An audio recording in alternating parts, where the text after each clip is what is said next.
Sri TV நேயர்களுக்கு வணக்கம். நான் உங்கள் உமா பாரதி. மகாகவி சுப்பிரமணிய பாரதியின் புதிய ஆத்திச்சூடி, 7வது ஆத்திச்சூடி, எண்ணுவது உயர்வு. இந்த எண்ணிய முடிதல் வேண்டும், நல்லவே எண்ண வேண்டும், திண்ணிய நெஞ்சம் வேண்டும், தெளிந்தனல் அறிவு வேண்டும் என்றாரே மகாகவி. இதைத்தான் இந்த எண்ணுவது உயர்வு என்ற இந்த புதிய ஆத்திச்சூடி கூறுகிறது. திருப்பூர் குமரனின் ஒரு நிகழ்வு இதை எளிமையாக விளக்குகிறது. திருப்பூர் குமரனை பற்றி நமக்கெல்லாம் நன்றாக தெரியும். மூவண்ண கொடியுடன் குமரன் அழகாக நின்று கொண்டிருக்கிறான். அவன் கண்களில் சுதந்திர வேட்கை தெரிகிறது.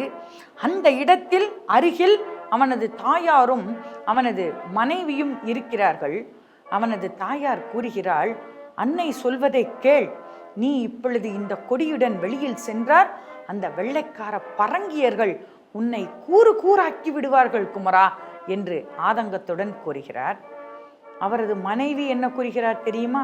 ஐயா, அன்னை சொல்லை கேளுங்கள். ஆம், அன்னை சொல்லைத்தான் கேட்கப் போகிறேன். அன்னை சொல்லைத்தான் கேட்கப் போகிறேன் என்கிறீர்கள், மீண்டும் இந்த மூவண்ண கொடியை கொண்டு செல்கிறீர்களே என்று அவர் மனைவி கேட்கிறார்.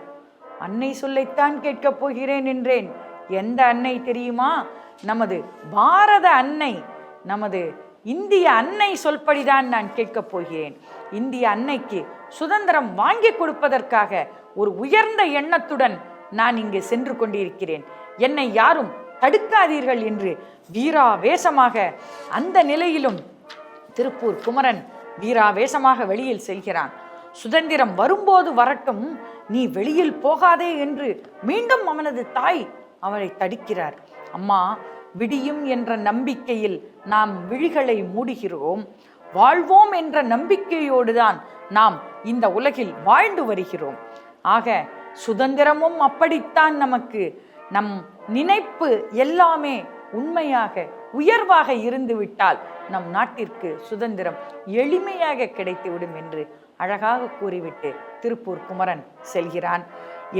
எதை நாம் உறுதியாக எண்ணுகிறோமோ அதுவே நமது எண்ணமாக மாறி ஒரு உயர்ந்த சிந்தனையை, ஒழுக்கத்தை நமக்கு தருகிறது.